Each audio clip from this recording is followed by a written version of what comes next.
Over the past few weeks, we've been looking at some ancient practices. The overall theme has been one of formation of our lives around the person of Jesus. See, Ron started off when he talked about silence and solitude. And then over the last 2 weeks, David, he shared with us about simplicity and slowing down. See, these practices or habits are foundational to forming our lives around God. Today, I want to talk about Sabbath. If that sounds strange to you, or you're wondering why I would want to talk about something like Sabbath, bear with me here. It's important that we understand what Sabbath is and where it comes from before we get into why it's still important for us today. So, with that said, let's start with a little talk about the creation of the universe.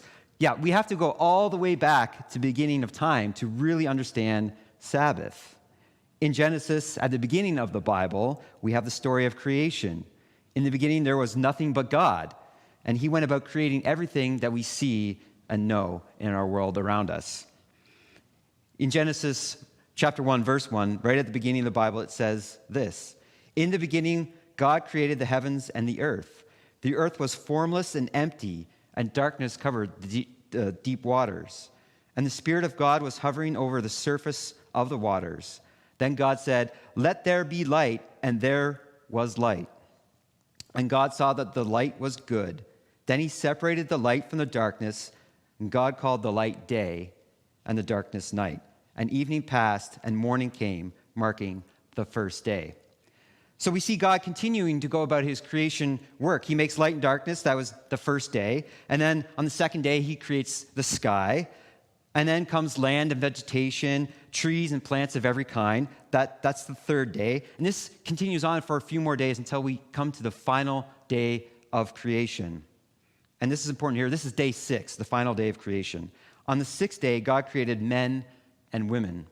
In his very own image, the Bible tells us, he created them. And now, are you ready for this? What comes after 6? It's the 7th day. It didn't just stop at 6. It went one more day. Yes, the 7th day, and what do we find God doing on the 7th day? In Genesis chapter 2, verses 1 to 4, it says this: "So the creation of the heavens and the earth and everything in them was completed. On the 7th day, God had finished his work of creation, so he rested from all his work. And God blessed the 7th day and declared it holy, because it was a day when he rested from all his work of creation." So what we have here is a template woven into the universe itself, a template for how things are supposed to function in our lives, a balance between work and rest. And I don't know about you, but to me it doesn't feel like we've been living following this template for quite some time. So we aren't quite done filling in our understanding of where Sabbath comes from. To do that, we need to skip ahead many years and to the people of Israel. This is God's chosen people. And at this time, they had a leader, a guy named Moses. You see, the Israelites, they had escaped their captivity and slavery in Egypt. And they were looking for a new way to live. Moses had led them out of Egypt. They were no longer slaves. They were no longer bound to do as their master said. They're embarking on a new journey, and God had some ideas about how they should conduct themselves in their newfound freedom. See, God, through Moses, gave the people of Israel some rules. And we often refer to these rules as the 10 Commandments. You might be familiar with a few of them, actually. Don't steal, don't lie, don't murder. Good basic things, right? Then, if we read a little bit further along about the 10 Commandments, in Exodus chapter 20, verse 8, we find this. It says, "Remember to observe the Sabbath day by keeping it holy.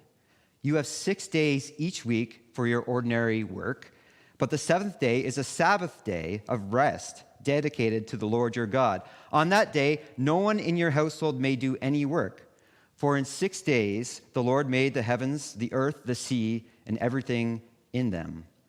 But on the 7th day he rested. That is why the Lord blessed the Sabbath day and set it apart as holy."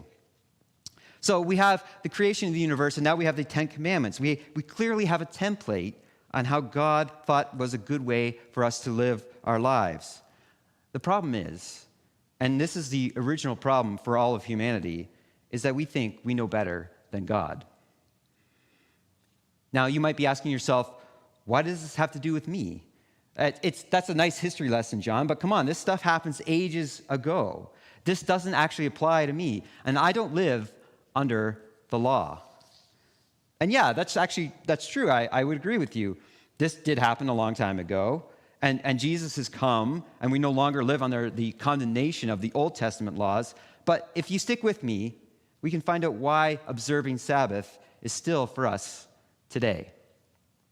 So, creation of the universe, a guy named Moses, and now we're going to jump forward again in time, another 1,000 years, 1,500 years or so, and Jesus has now come to earth. See, at this time, when Jesus was here on earth, there was a powerful group of religious leaders called the Pharisees. Jesus often had some confrontations with this group, actually. You can read about this in the Gospels. He's often confronting these guys. You see, the Pharisees, they believed in the law and obedience to the Old Testament laws, and that the laws and other laws that were developed in the meantime, and this was the only way to godliness. Now, obedience to these laws, it came from a good place. The Pharisees believed that breaking the law had brought judgment and condemnation on Israel, so they wanted to start keeping the law at all costs. So what they did was they began to put up new rules and more rules to protect themselves and others from even getting close to breaking the law.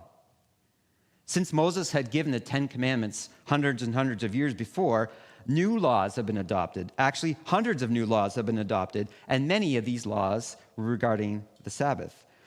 They had laws prohibiting work on the Sabbath. They had rules for how far you could walk from your home on the Sabbath, how much you could carry before it was considered to be working on the Sabbath. Food preparation would have to be done the day before because no work was permitted on the Sabbath. So let's actually take a look and see what Jesus himself gets up to on some Sabbaths. In Matthew chapter 12, starting in verse 9, we read this. Then Jesus went over to the synagogue, where he noticed a man with a deformed hand. The Pharisees asked Jesus, "Does the law permit a person to work by healing on the Sabbath?" They were hoping he would say yes so they could bring charges against him.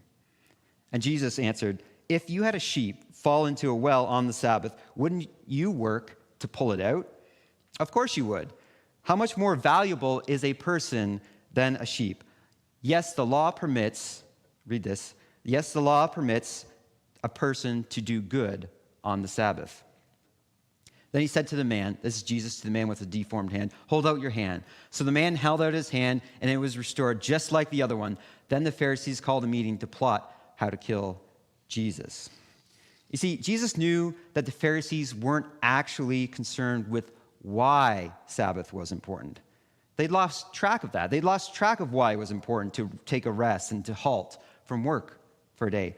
They had gone so far that they considered healing, doing good on the Sabbath, to be a violation of the law. So let's go back to Jesus and his disciples on a different Sabbath. And he's again confronted by these group of people known as the Pharisees. This is found in Mark chapter 2, starting with verse 23.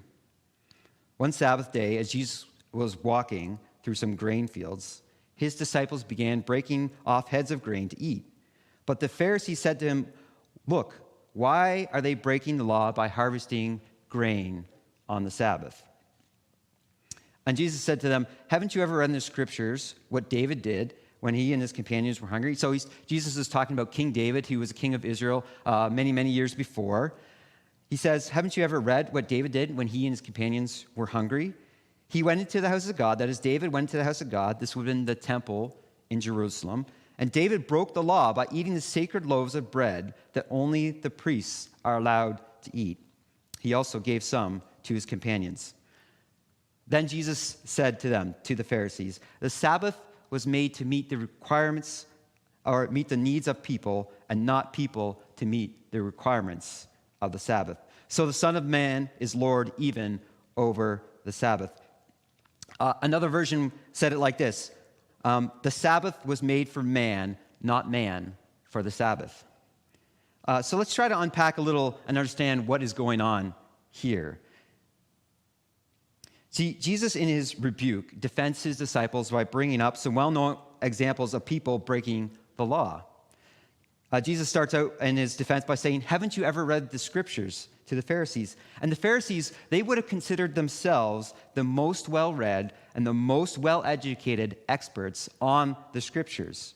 So when Jesus says, haven't you ever read? He's really pointing his finger at them and saying, remember what you've read.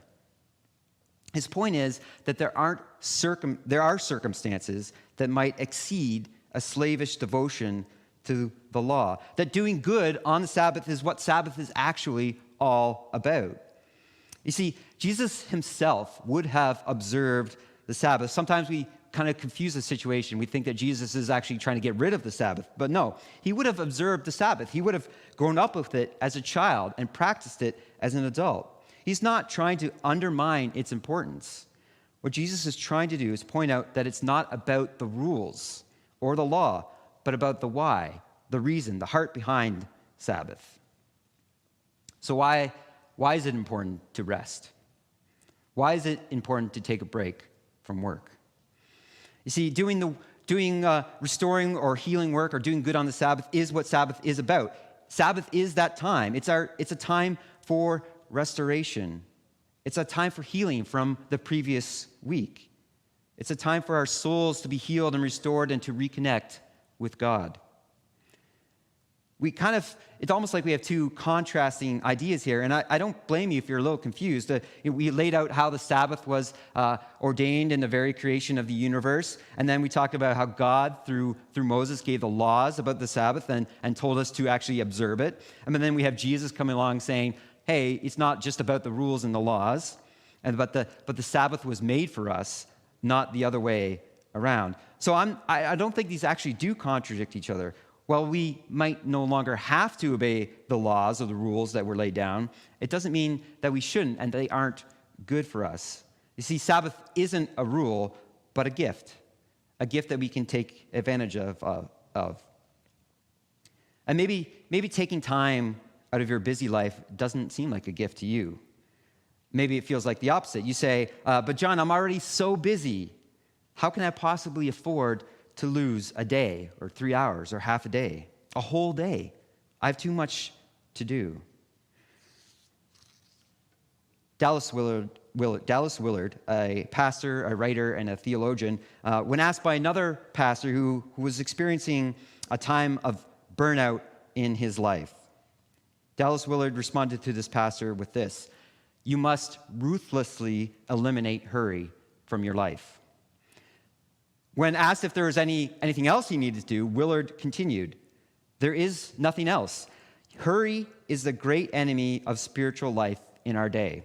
You must ruthlessly eliminate hurry from your life. We can put it another way if you want. This is attributed to Corrie ten Boom, who said it this way: if the devil can't make you sin, he'll make you busy. Now, I'm not trying to be trite or glib with that kind of comment, but think about that for a second. Think about how we feel like we don't have enough time to devote to the things that truly matter in this world.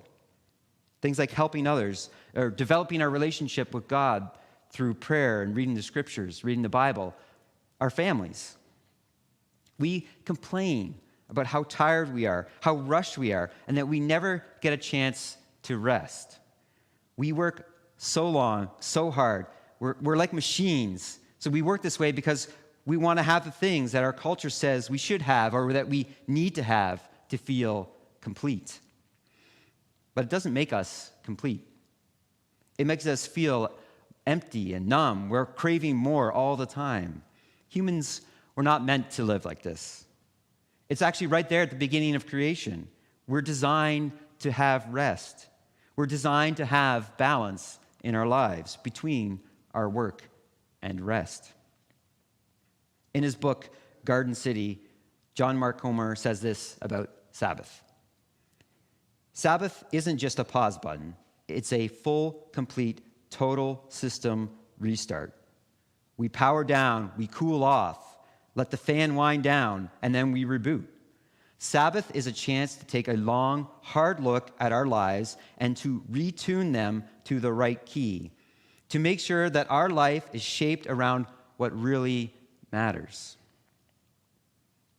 Sabbath is a day where we can refocus on what's important, what actually makes us feel complete.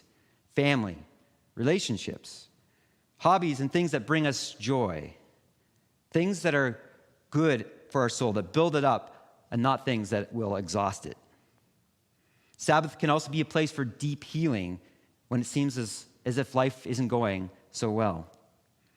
When I spoke earlier this year, I shared with you how last year was a year full of professional and personal disappointments for me.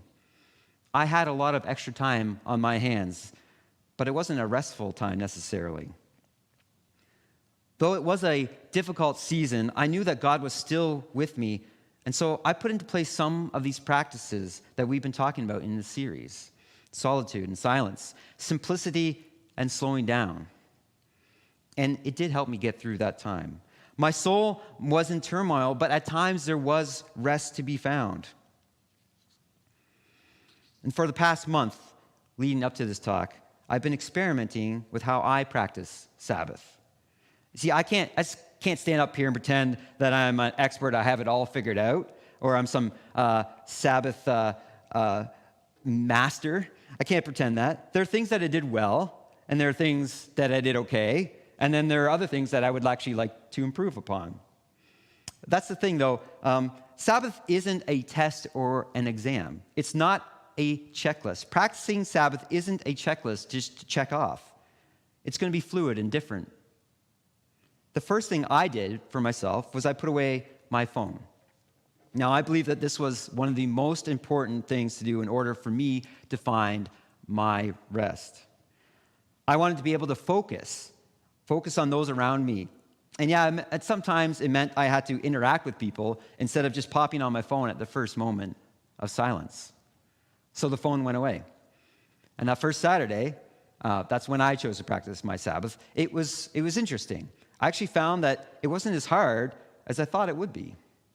I actually left my home, and I didn't bring my phone with me. It wasn't in my pocket, and I had a good time. That day became a day to focus on those around me and what I was actually doing. So with my time left, I want to sum up what this can mean for our lives today. What Sabbath is and isn't. Sabbath isn't a set of rules and regulations that we must follow.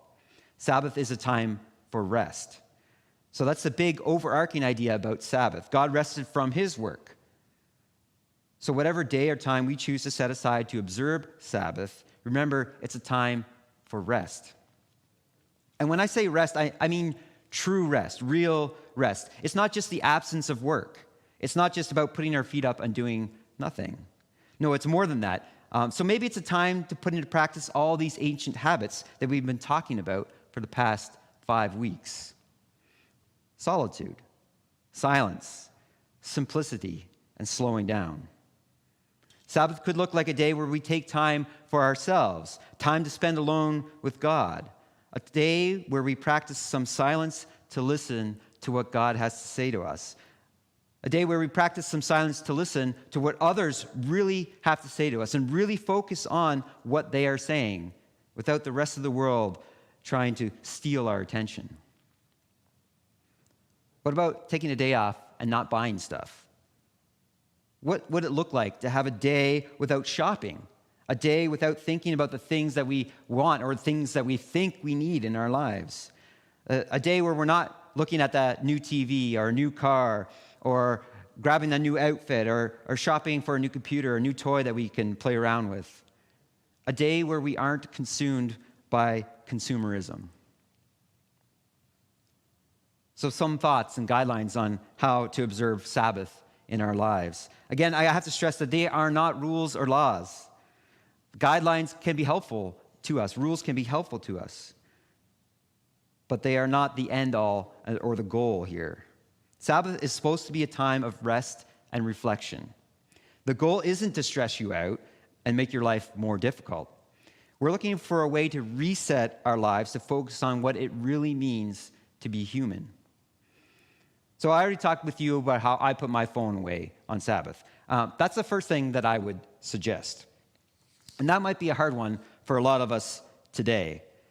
I love to have my phone on me wherever I go. And it's not even that I necessarily am always on it or constantly on it, but you'd be surprised how many times you just pull it out. When there's like a lull in the conversation or just a moment of pause, you just pull your phone out. And I would just check in and see what's going on in the world, check in to see how my sports teams were doing or what people were saying about the latest trade that happened in the NHL, that kind of thing. But whatever app or service we are in to, these are used often as just a filler instead of trying to engage with the world around us or have a single moment of silence in our lives. So put the phone away.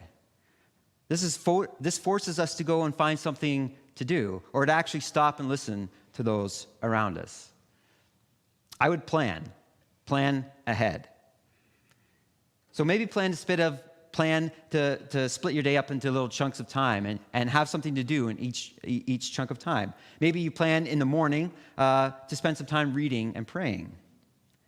Maybe you plan to sleep in a little, and that's okay. We're talking about a day of rest after all. Whatever it is you plan, make sure that it's something that you enjoy doing, though. So maybe you, instead of sleeping in, you want to get up in the morning and grab a coffee with some friends and enjoy their company. That sounds great. For myself, I might plan to go on a run. And while that's exercise, I find that enjoyable.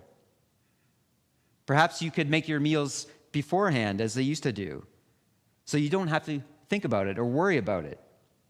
But what if you actually like cooking? Well, by all means, take the time then to actually prepare a meal that you really enjoy. Everyone's Sabbath should look a little different. Find those things that can really reinvigorate you and set aside some time for them. One thing I haven't fully addressed is when is Sabbath? I kind of mentioned it before. Well, my Sabbath was observed on Saturdays. My day or time might not look like your day or time. I would encourage you to try to set aside a day, but if not a day, then half a day, a few hours, what fits into your schedule. See, I don't have kids or children at home, so I already have a lot more free time than many of you might have, and I have to acknowledge that. But you know what? Include your children in your Sabbath. Ask them what they enjoy doing, what is an activity that brings them joy or rest and relaxation. So again, for myself, I've been trying to practice my Sabbaths on Saturdays, but your day might be Friday, or it might be a Tuesday. The point is not what specific day that we observe it on. The point is to try to find some time and a day and a place where we begin to form our lives around Jesus, to reprioritize our time, our energy, and our effort to bring our lives back into balance. So as I end, I have a couple questions for us today. Number one, will we try and return to the template God has laid out for us? And second question is this: what can you do this week to start to remove the hurry and the hustle from your life and begin to restore the balance between work and rest?